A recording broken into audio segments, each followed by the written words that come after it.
Bom dia, meus queridos, tudo bem com vocês? Bom, eu espero que sim.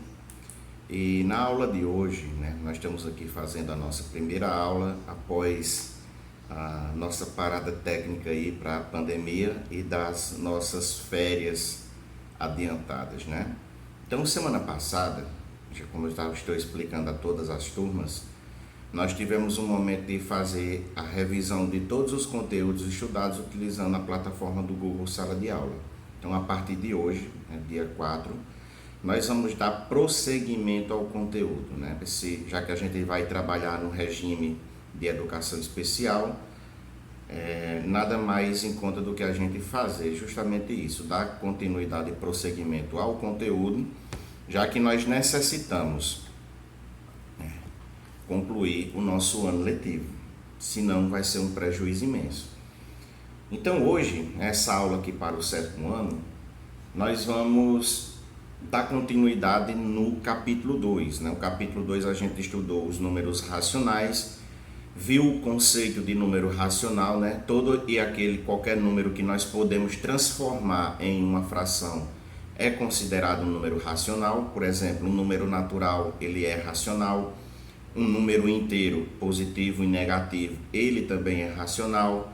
Os números decimais exatos são racionais. Os números decimais periódicos, seja simples ou composto, também são números racionais. Resumindo, números racionais são todo e qualquer número que nós podemos transformar ele em uma fração. E já que a gente estava falando em fração, nós começamos a desenvolver alguns cálculos a respeito de fração, como adição e subtração de fração, em alguns tópicos anteriores. E, por fim, a gente viu algumas expressões matemáticas com frações. A gente lembra que nas expressões matemáticas se resolve primeiramente o que está dentro dos parênteses, depois o que está dentro dos colchetes e só por último o que está dentro das chaves. Lembrando novamente que a ordem das operações é, primeiramente, multiplicações e divisões e só pelo final, adição e subtração.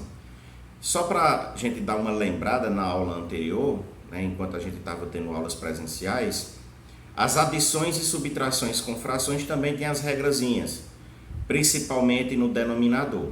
Se o denominador for igual, soma ou subtrai somente os numeradores.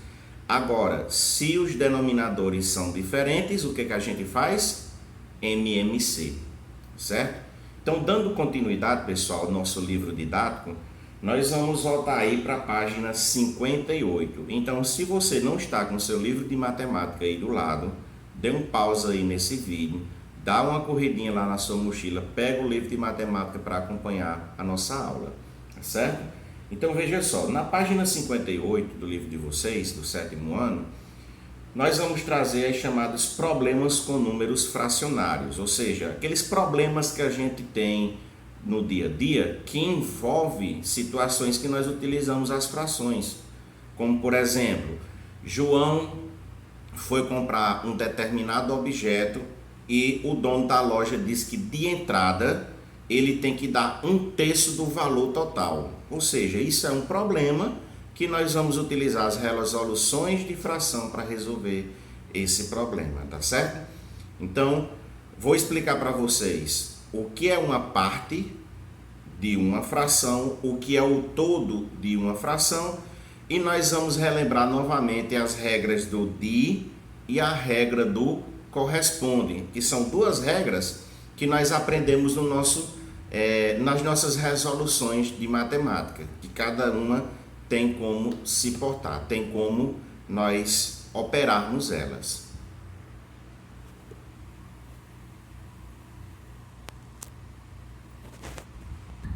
Bom, pessoal, então como vocês podem ver aqui, nós vamos ter alguns problemas com os números fracionários.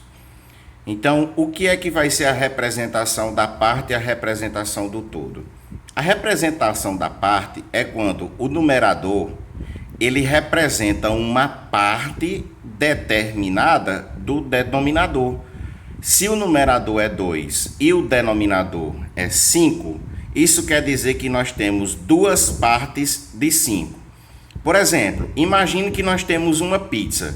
Se nós temos uma pizza com denominador 5, quer dizer que essa pizza foi cortada em 5 pedaços. Ou seja, o total de pedaços que compõe a pizza inteira é de 5 pedaços.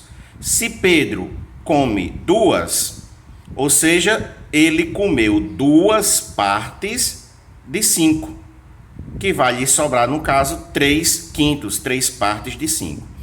Já a representação do todo, ou seja, quando eu represento todo um objeto, todo algo que seja na sua totalidade, nós temos uma fração aonde o numerador é igual ao denominador. Ou seja, o numerador é 5 e o denominador também é 5. Então nós temos aqui a parte de um todo, um valor inteiro, 1 inteiro. Se a gente aplicar a divisão, se a gente aplicar a divisão 5 dividido para 5, vai dar 1 inteiro. Então vamos a alguns exemplos aqui que nós podemos utilizar para fazer a resolução de uma questão, problema envolvendo fração, pela regra do DI. Mas antes, vamos ver como é que a gente acha uma fração de outra fração, mas já aprendendo pela regra do DI. Pessoal, é só a gente lembrar que pela regra do DI, o DI ele representa produto, ele representa multiplicação. Então, enquanto corresponde, ele representa uma forma de uma divisão ou de uma multiplicação invertida. Então, por exemplo, como é que a gente acha uma fração de outra fração? É só multiplicar as duas frações. Por exemplo, quanto que é 2/3 de 3/7? Ou seja, uma fração de outra fração. Simples. Nós vamos multiplicá-la. 2/3 vezes 3/7. E a gente lembra que na multiplicação de fração, que inclusive vai ser um assunto ainda abordado novamente, na multiplicação entre duas frações, o numerador multiplica-se o numerador e o denominador multiplica-se pelo denominador, ficando 2 vezes 3, 6, e 3 vezes 7, 21, sendo que essa fração é chamada de fração redutível. Ou seja, ela ainda tem a capacidade de ser reduzida, simplificando o de cima e o de baixo pelo mesmo valor, ok? Isso aqui vai ficar para outra aula. Bom, outra possibilidade, pessoal, é a chamada regra do DI ou a regra do corresponde. Por exemplo, numa pergunta, quanto é 2/3 de R$3.000, né? Vamos dizer que você vai comprar um produto que esse produto ele custe R$3.000. Um exemplo, um smartphone, né? Um celular como um iPhone, por exemplo, que são celulares caros. Então nós temos aqui um celular que custa R$3.000. E o vendedor diz: olha, eu vendo, só que você vai ter que dar de entrada 2/3, não é? 2/3 de R$3.000. Como é que eu resolvo pela regra do DI? É bem simples, gente. A regra do DI, como vocês podem ver, é a regra da multiplicação. Então eu vou pegar esse elemento aqui e vou multiplicar a fração pelo número inteiro. Lembrando que nós temos outra regra. Alguns professores gostam de fazer assim, pessoal, regra do DI. Divide pelo de baixo e multiplica-se pelo de cima. É uma regra interessante. Como que ficaria? 3.000 dividido por 3.000. 1.000 vezes 2, 2.000. Então, 2/3 de 3.000 é 2.000. Mas, se a gente for aplicar a propriedade, como que vai ficar?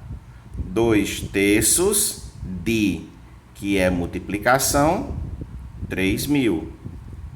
Ok?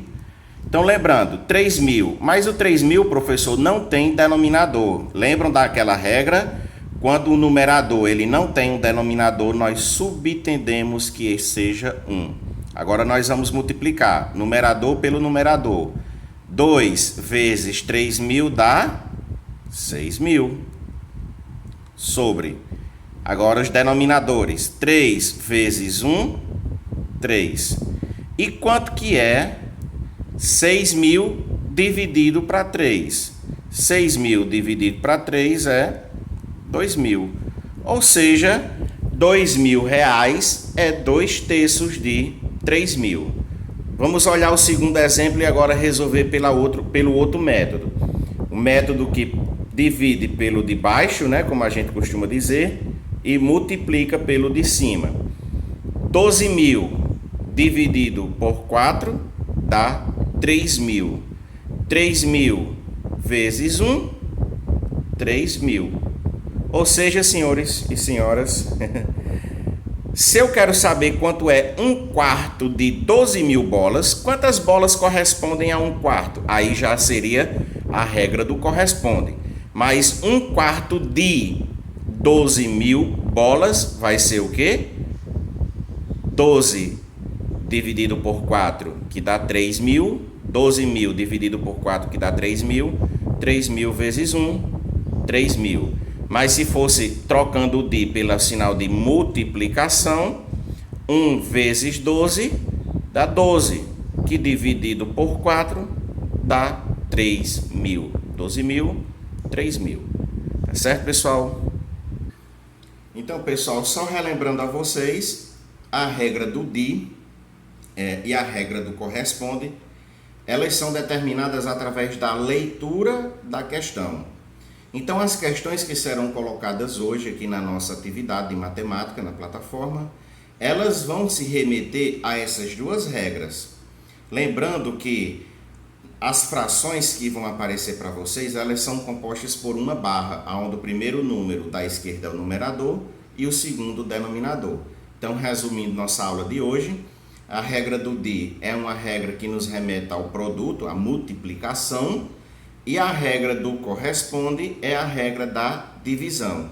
E aquela dicasinha do nosso professor é: divide pelo de baixo e multiplica pelo de cima.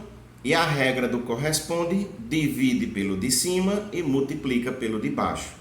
E quando eu falo de cima e de baixo, na fração eu estou falando de numerador e denominador. Então eu espero que vocês tenham gostado da aula de hoje. E bons estudos. Vamos realizar agora as nossas atividades. Um abraço.